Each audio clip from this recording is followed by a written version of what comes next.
Assalamualaikum warahmatullahi wabarakatuh. Halo semuanya, perkenalkan nama saya Roro Aswandagis Putri Indrayan dengan NIM 2402106070 dari Fakultas Ilmu Sosial dan Ilmu Politik, Program Studi Psikologi, Universitas Mula Warman. Pada video pembelajaran kali ini, saya akan menjelaskan hasil jawaban saya dari pertanyaan yang telah diberikan oleh Ibu dosen untuk materi perkuliahan Psikologi Perkembangan. Dan selanjutnya kita masuk saja ke perubahan hormonal, yaitu hormon seperti estrogen pada perempuan dan testosteron pada laki-laki meningkat drastis. Nantinya hormon-hormon ini dapat mempengaruhi emosi, dorongan seksual, dan perkembangan fisik. Contohnya dalam sehari-hari seperti seorang remaja perempuan yang mulai mengalami perubahan suasana hati yang cepat seperti mudah marah, mudah nangis, lalu kemudian ia kembali rasa bahagia tanpa alasan yang jelas. Lalu kita masuk ke pertumbuhan fisik. Pertumbuhan tinggi badan dan berat badan dapat meningkat pesat pada perempuan maupun laki-laki. Perubahan bentuk tubuh seperti pembesaran payudara, pinggul, serta bahu. Lalu juga munculnya jerawat karena aktivitas kelenjar minyak di wajah. Contohnya dalam kehidupan sehari-hari, seperti seorang remaja laki-laki yang dulunya pendek, tiba-tiba tumbuh tinggi dalam waktu 1 tahun dan mulai memiliki suara yang lebih berat. Lalu ada juga seorang remaja perempuan yang mulai memakai bra karena payudaranya yang mulai berkembang. Berikutnya ada kematangan seksual. Organ reproduksi menjadi matang dan siap untuk fungsi biologis. Ketika perempuan mulai mengalami menstruasi, laki-laki pun mengalami produksi sperma. Lalu juga munculnya ketertarikan romantis serta seksual terhadap orang lain. Contohnya, ketika seorang remaja perempuan mulai mencatat siklus menstruasinya dan belajar tentang kebersihan menstruasi. Seorang remaja laki-laki juga mulai tertarik menjalani hubungan pacaran dan mencari informasi tentang seksualitas secara sehat. Lalu kita masuk ke karakteristik kematangan seksual khas remaja madya dan akhir. Yang pertama, kita masuk ke perkembangan fisik oleh remaja madya. Pertumbuhan tinggi dan berat badannya termasuk cukup cepat atau yang bisa disebut oleh growth spurt, tetapi mulai melambat ketika mendekati usia 17 tahun. Perkembangan ciri seksual sekunder semakin jelas dan juga jerawat dan bau badan yang menjadi lebih menonjol.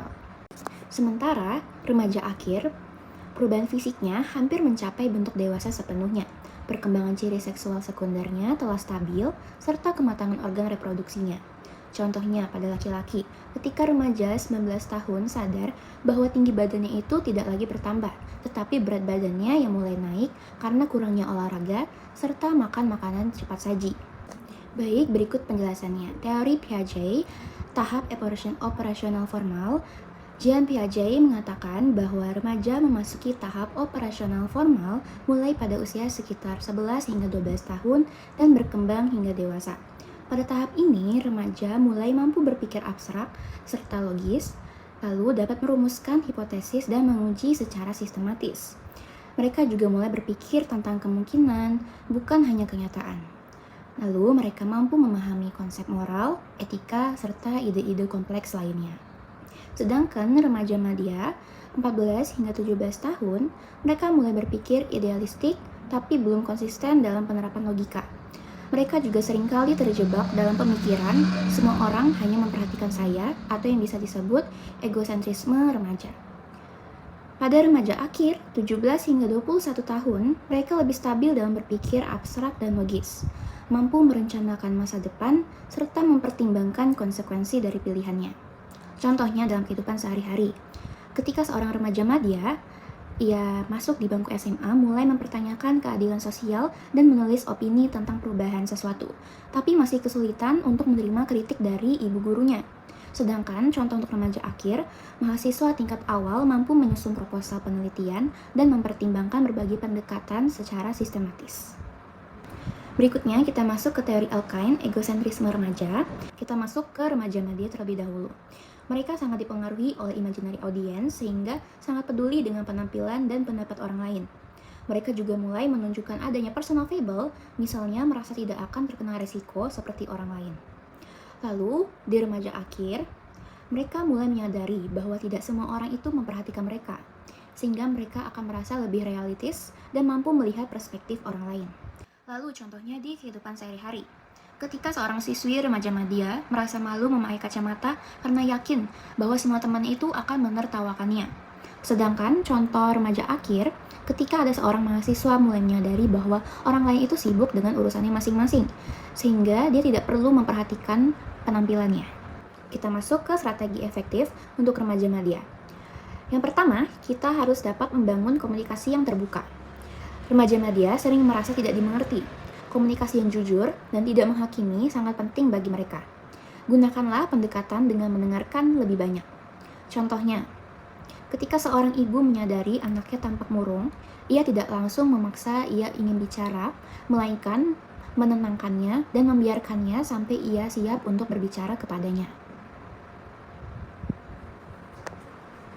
Yang kedua, memberikan pendidikan emosi. Ajari mereka untuk mengenali dan memahami emosi mereka, berikan keterampilan mengelola emosi, dan bentuk memahami bahwa emosi negatif itu wajar dan harus direspons secara sehat. Contohnya, ketika guru BK mengajak siswa menulis jurnal emosi harian tentang apa yang mereka rasakan, penyebabnya, dan bagaimana mereka meresponnya, itu dilakukan setiap pagi selama seminggu. Selanjutnya, kita masuk ke strategi efektif untuk remaja akhir. Yang pertama, mendorong pengambilan keputusan yang bertanggung jawab. Remaja akhir mulai menghadapi pilihan hidup yang besar. Bantulah mereka untuk menimbang resiko dan konsekuensinya. Contohnya, orang tua mendiskusikan pro kontra jurusan kuliah bersama anaknya tanpa memaksakan pilihannya. Yang kedua, fasilitasi kematangan emosional dan regulasi diri. Bantulah ia memahami pola pikir dan konsekuensi emosinya. Contohnya, dosen pembimbing mengajak mahasiswa tingkat akhir yang sering merasa cemas untuk mengenal teknik manajemen stres. Hasilnya, mahasiswa itu mengelola emosinya dengan baik, sehingga stresnya menurun. Sekian penyampaian materi dan hasil jawaban saya. Semoga bermanfaat bagi teman-teman dan para penonton. Mohon maaf bila ada kesalahan kata. Wassalamualaikum warahmatullahi wabarakatuh dan sampai jumpa.